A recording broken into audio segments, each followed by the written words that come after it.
So I thought in setting out the task of writing about not writing and producing this talk about not writing, that writing about not writing would be easy enough.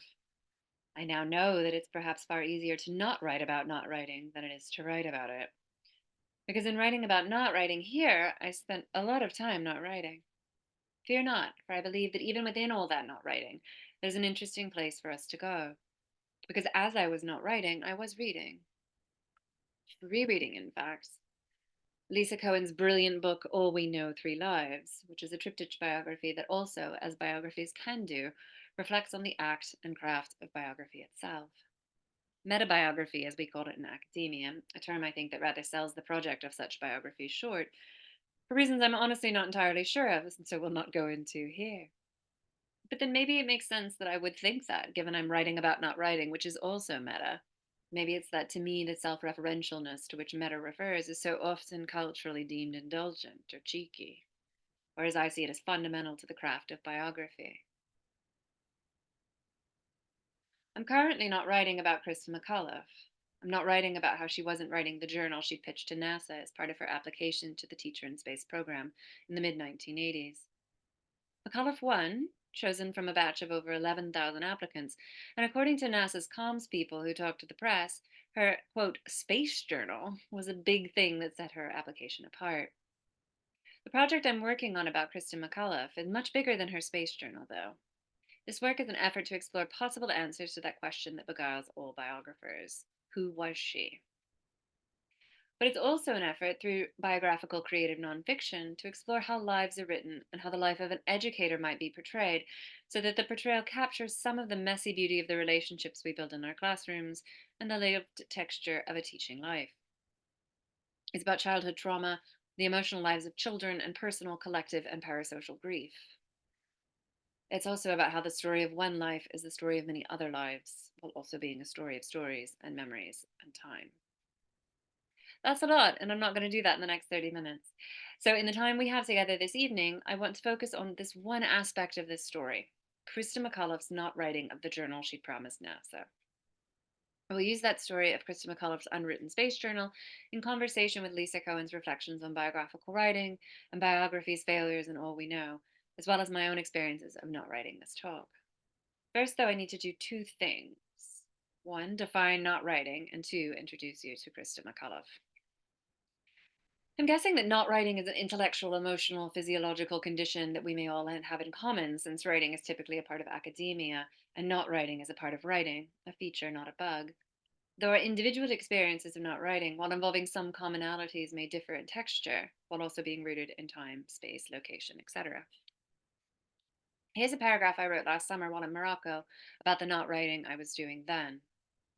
But let's be real. So much of writing is not putting words on a page. It's thinking and wondering and hydrating and cats and walking and eating and shitting and showering and painting one's nails and sitting on rooftops and posing on rooftops and painting rooftops and overpaying in dirhams and journaling and looking for amna with the marjan and taking out the trash and throwing out the dead flowers and the greens that have gone bad because they're too much for just one person and washing one's hands and clothes and body and recharging one's phone and looking a word up on Google and liking a pic and reading just one more article, one more post, one more tweet, clicking on one more affiliated link, one more, and then it's nightfall and you've not put a single word on the page. Still, in the living, the words line themselves up. So that was how writing, not writing, looked for me last summer. The labor and minutiae of everyday life during a time of solitude and not teaching. Obviously, the rhythms of not writing would look very different during the semester. So that's not writing. Now, let me tell you about Krista. We need to pull back from the story for some quick background. So let's rewind to 1984. In the midst of his re election campaign, and with his administration having just dramatically defunded public education in the United States, President Ronald Reagan announced that the National Aeronautics and Space Administration, NASA, was going to begin operating a program called the Teacher in Space Project. This program, in which American teachers vied for spots on space shuttle missions, was intended to spark student interest in the sciences and space exploration.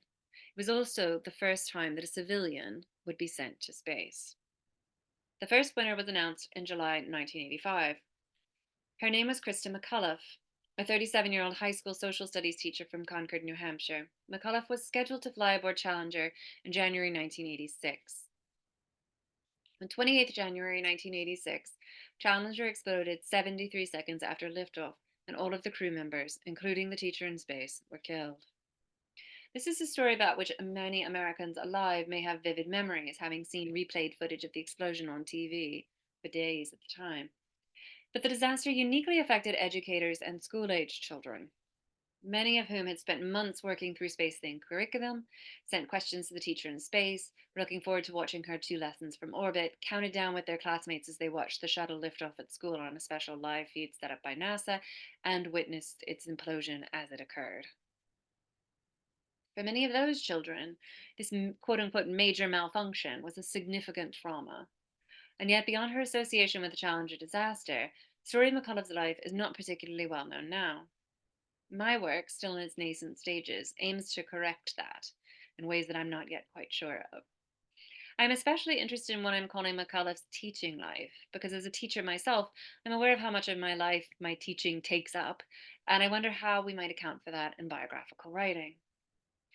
What I had not anticipated was the archival lacuna that would inevitably surface when writing about a teacher. Gaps beyond the standard gaps of biography that we've come to expect. The archives that do exist are all about her 6 months with NASA. But I want syllabi, classroom photos, field trip permission slips, yearbooks, proposals for courses, student evaluations, recommendation letters. The things we teachers are so often writing when we say we're not writing. And perhaps this is the time to introduce an uppercase writing to signify the culture's elevation of particular kinds of writing versus others. Where's one to find those things? All the things we teachers write. I went to grad school at the University of Chicago, and there'd long been a possibly apocryphal tale about how there was this file cabinet in the law school that, even years after he'd left and gone to the White House, still had Barack Obama's random class papers and file folders sitting casually on top. I want that for Christa. But time has passed, and somehow history has held on to T.S. Eliot's proposals for fellowships he didn't win, but things like Christa McAuliffe's lesson plans have fallen through the cracks. At this point, I'll confess to a hope that by some alchemy this talk will summon them forward from the shadows and an archive will land in my lap. I hope, but not too much. What we are left with is Christa's journal, or the ghost of it. Upon the announcement of McAuliffe as the teacher in space, the contemporary press repeatedly mentioned that she intended to keep a space journal during her NASA training and time aboard Challenger. This journal was to be a record of an ordinary person's experiences. And yet, during her training, she did not write it. In part, apparently, because she feared she wasn't a strong enough writer, but primarily, it seems, because she discovered NASA would own the copyright on whatever she wrote. Shades of all our our articles in academic journals that people have to pay $50 to rent for a night. She was worried about the copyright, and the lack of control over what would be published made her uneasy. I'm not doing it for a lot of people, she told the press in December 1985. It's something I need to do for me. But wait, let's go back. During her training, she did not write the journal, but she did write. June Scobie, a professor at the University of Houston and wife of the mission's commander, Dick Scobie, remembers of the flight down to Florida for the launch. We were teasing and joking, Krista as much as anyone, but she was working too. Here we were enjoying some of the last hours before the flight, and she spent them at a table on the plane, writing to Steve, her husband, and their kids, writing letters of recommendations for students. I loved her already, everybody loved Krista, but I admired her for that. So she wrote letters to family and college recommendations for her graduating seniors. She just didn't write the journal she was supposed to be writing. She imagined it, though. My journal would be a trilogy, she wrote to NASA. I would like to begin at the point of selection through the training for the program. The second part would cover the actual flight. Part 3 would cover my thoughts and reflections after my return. Future historians would use my eyewitness accounts to help their studies of the impact of the space age on the general population. She made pre-mission notes, dictated them into a tape recorder, and jotted them down. Told a friend, I've got notes spread all over the place. A highly recognizable stage of the writing process. I come to you now from a desk with notes spread all over the place. What if one cannot finish it, Cohen asks, in All We Know? What if it is unreadable, impossible, undesirable, and embarrassment when it is done? What if it is over, lost, when it is done? What if it is unclear why one began when it is done? What if it never gets done? When I was writing my doctoral thesis, my main fear was, what if it doesn't pass? When I finished my PhD, I worried that what I had written wasn't publishable. When my agent sold the book Finding Jackie, my biography of the former First Lady of the US, I was afraid the sales team would tank its success by selling the story about profound loss and grief as chick lit. When the book came out last January, I was terrified that everyone I knew who read it would tell me they enjoyed it, while also secretly wondering why I had wasted my life writing that. As for Krista, writing is something I need to do for me. In All We Know, Cohen focuses first on Esther Murphy, a biographer who never finished a biography. Like me, Murphy was interested in the temporal problems of biography. Cohen writes, she believed that some biographies could be written and read only at certain times, not because of censorship or some progress toward openness, but because of what it was possible to understand when. The same is true of all writing, I find. I was not writing this talk on not writing while at home in Washington, D.C. I'm writing it now in New York as my 95-year-old grandmother has been dying in hospital in Manhattan, Mississippi for the last week. As I write this now, the health ministry in Hassa reports that over 26,000 Palestinians have been killed by Israeli airstrikes. But I wrote that sentence 7 days ago, so that number, which was probably short of the actual total at the time, is without doubt wrong now. The conditions under which we can and cannot write are varied and ever changing, as is what we do and do not know, and when and what it is possible to understand. I don't know if Krista struggled with writing her journal because of this, because of the enormity of all she was learning and the task for which she prepared. I don't know this because I don't know Christa McAuliffe, and there's such limited discussion of why she wasn't writing the journal. But I do know that sometimes it takes time to live, to process, to figure it out enough for yourself to commit it to language and words on a page. I don't know if that's what happened here. A lot of times we just don't know, and that's okay. It can be hard to write about other people as people because it can be hard to realize other people are people. Writing that, I'm not entirely sure what it has to do with the condition of not writing, but let's work through it. I think the hardest thing for anyone is accepting that other people are real as you. Zadie Smith writes. That's it. Not using them as tools, not using them as examples of things to make yourself feel better or things to get over or under, just accepting that they are absolutely as real as you are. Does biography prevent this acceptance? Does the biographer prevent it? Does writing about someone else's life in this way automatically make of the other person a tool, a filter through which to see something, time and experience, an event, our own lives? Does not writing represent resistance to this process, or at the very least, a temporary reprieve? Or is the writing of biography a reveling in the fact that other people are people? If recognizing other people is hard, how much harder to write about other people as other people? Biography being a replication of dynamics of life and its representations of people's lives. If our human inclination is, as Smith says, to use other people as tools, biography's overt use of life stories in such a way could be seen, alternatively, as gossip mongering and indiscreet, or quite frankly, mind bogglingly brave in its efforts to push more deeply into the quandaries of this troubling, complex interpersonal dynamic. Biography being at its best a profound intellectual and emotional effort to understand other people as other people and to represent that to the still other people who read the book. Writing of Mercedes de Acosta's penchant for collecting in All We Know, Lisa Cohen asks us to imagine the power of a collection, to summon a world, to include and exclude, to define and protect the collector and her objects, to mark time as divisible and as infinite. Imagine the drive to save or acquire an object in all its permutations, a reiteration of ardor imbued with tedium for the object and for repetition itself. Imagine the endless interest and endless aspiration that collecting expresses. Imagine it as a form of pinning things down and turning them into property that also reveals their mobility and vulnerability, their endless need for protection. And yet, collecting and collections have been seen as antidotes to such feelings for the collector, as bulwarks against vulnerability, against loss, against the possibility of nothing.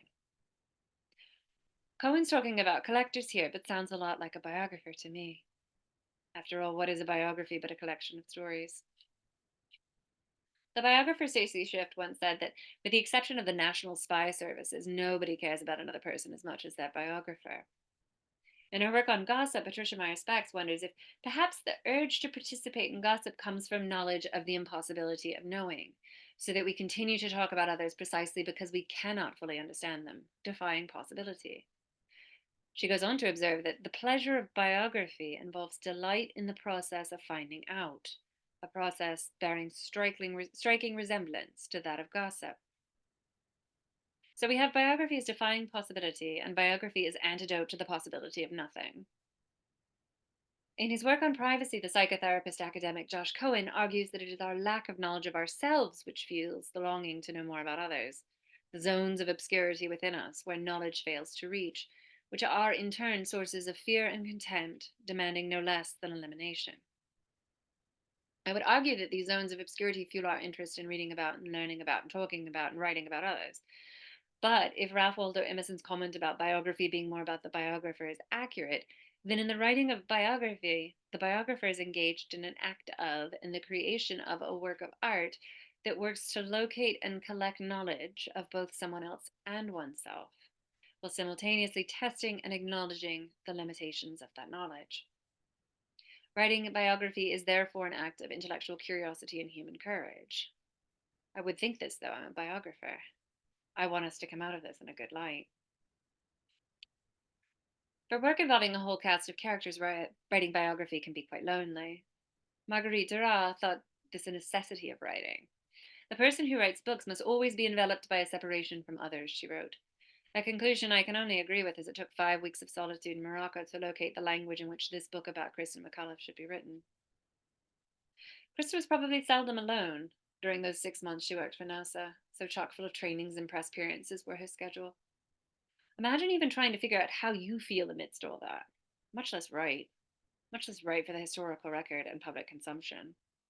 Given the grind of academic publishing we often labor under in higher education, I'm impressed by her ability to basically say no. I'm not doing it for a lot of people, she said. It's something I need to do for me. So often writing is something I need to do for me. In On Writing, Dura went on to observe, writing was the only thing that populated my life and made it magic. That makes me magic too. Undoubtedly, I'm using Krista to navigate the time in my own life, to think critically about teaching, what it is that we teachers and students do, to tell a story, which is the one thing I do to occupy my brain. Stories are the place I can put the energy that has to go somewhere to keep myself alive. Stories are the place I feel alive, with one foot firmly in another world, roaming, wandering, asking questions. In the first grade, my teacher said I shouldn't ask so many questions. It was more important that the boys should learn. This was 1987. In first grade, I was regularly in trouble and spent a lot of time in the principal's office, where, while waiting for the small room with the telephone to become available so I could call my grandmother and tell her I had been bad, I gazed at the photograph behind the receptionist's desk. A framed photograph of the teacher who died on TV, the teacher in space. I look at her to pass the time. I look at her and then look down at as I swung my legs back and forth in the air because they couldn't reach the floor, and because I needed something to do as I sat with the shame of being in trouble. After the punished student who preceded me came out of the little room with the phone, I go in and circle my fingers round and round my grandmother's phone number on the rotary dial, 3634005, and I tell her, a little voice shaking for fear I'd be in bad trouble, that I'd been bad, and Mrs. Walls had told me to tell her to tell me to stop talking in class.